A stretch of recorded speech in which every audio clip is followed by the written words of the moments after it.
In his first news conference since winning the election, Donald Trump laid out his bold vision for America, answering reporters' questions for more than an hour on everything from tariffs, regulations, Iran, vaccines, even TikTok.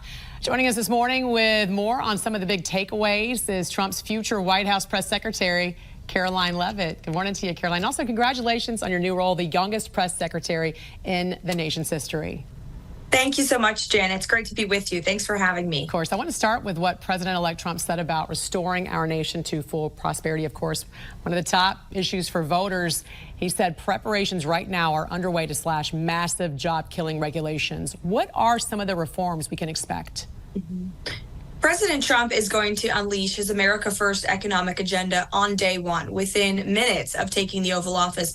Much of that can be done with executive action. And as President Trump promised on the campaign trail, he's going to do a few things for the American people and the American worker. One, slash regulation. You heard him talk about that yesterday. Push a massive deregulatory agenda. For every new regulation on the books in the United States, President Trump and his administration are going to slash 10. Secondly, unleashing our energy independence. In his first term, we were an energy dominant country. That has changed over the past 4 years, which is why we've been dealing with record high inflation. So on day one, President Trump will take executive action to fast track permits for fracking and for drilling to get this economy moving again and bring down the cost of living for the American people everywhere from the gas pump to the grocery store. And then thirdly, he's going to use the leverage of the United States to start negotiating good deals again. You've already seen him do this as president-elect, putting out statements when it comes to tariffs.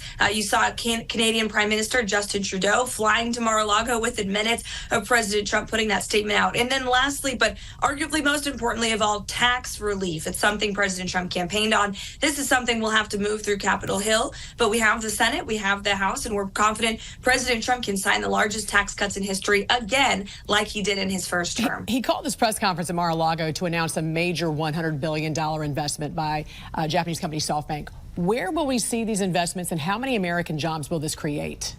That's right. Yesterday's press conference was great news for the American people. President Trump and the CEO of SoftBank announcing a $100 billion investment in the United States of America in the AI space. So critical infrastructure in AI, which of course is the future. And we need to ensure that we are building that infrastructure here at home and hiring American workers to do it. And that was also part of the promise yesterday, that the CEO of SoftBank will hire 100,000 American workers. And in true President Trump fashion, you saw him negotiating on live television, asking the CEO to double down, make it $200 billion. I bet President Trump will get what he wants when it comes to that promise on behalf of the American people. Speaking of getting what he wants, he did say federal workers who don't come back to the office will be dismissed. How will he get around reversing what the Biden administration has done? Because Biden, as we know, made a deal with the unions.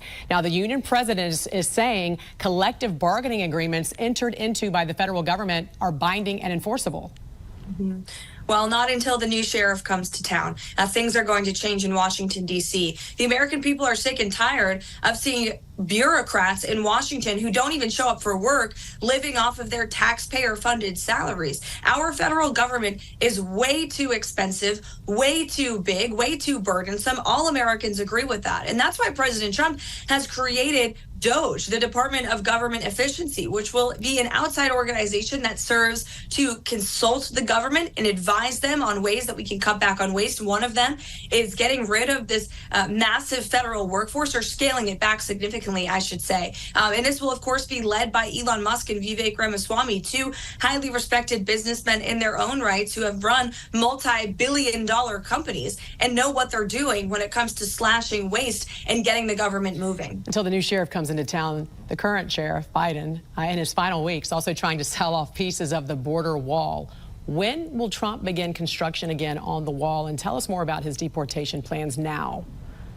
It's an immediate priority for President Trump to restart construction of the border wall, and it is despicable that the current commander-in-chief, Joe Biden, has been selling that very useful material that he knows President Trump is going to want to use for pennies on the dollar. As President Trump said yesterday, this border wall was constructed and designed by the Border Patrol agents themselves. It is specifically designed to prevent illegal border crossings, which is one of the greatest problems our country is facing right now. now. We've had a surge of more than 20 million illegal people over the past 4 years. It's crumbling our infrastructure in our inner cities. It's led to a surge in violent migrant crime across the country. And it's unacceptable that the current President Joe Biden is doing this. President Trump is going to reverse course on day one. He will continue construction of the border wall. He's going to begin the mass deportation efforts that he promised. And the way to do that is to empower federal and local law enforcement to work together to identify the criminals in our American communities and send them home. When it comes to foreign affairs, Trump has said he has spoken to leaders of more than 100 countries. Is one of them Russian President Vladimir Putin? I won't comment on that. President Trump has refused to comment on that. And as his spokesperson, it would be irresponsible for me to do that. We definitely don't comment on private conversations that President Trump has, certainly with world leaders that may or may not have happened. Okay, will he also win the billions of U.S. taxpayer dollars that have gone to Ukraine? Because he says he's going to end the war between Russia and Ukraine.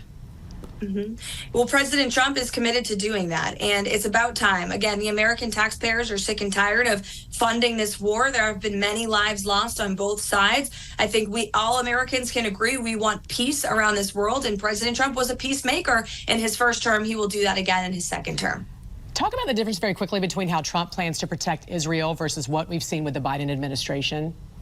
Will actually stand up for them and not bend the knee to far left activists who are terrorist sympathizers. We've seen the Biden administration do that, whether it's on our college campuses here at home or also abroad, how they rescinded tough sanctions on the Iranian regime that President Trump put into place. So President Trump will take tough action against Iran. He's currently working with his team to get these hostages home. And as you heard him say yesterday, there will be hell to pay if Iran does not heed those warnings. Very quickly, TikTok has to divest from Chinese company ByteDance or be blocked in the U.S.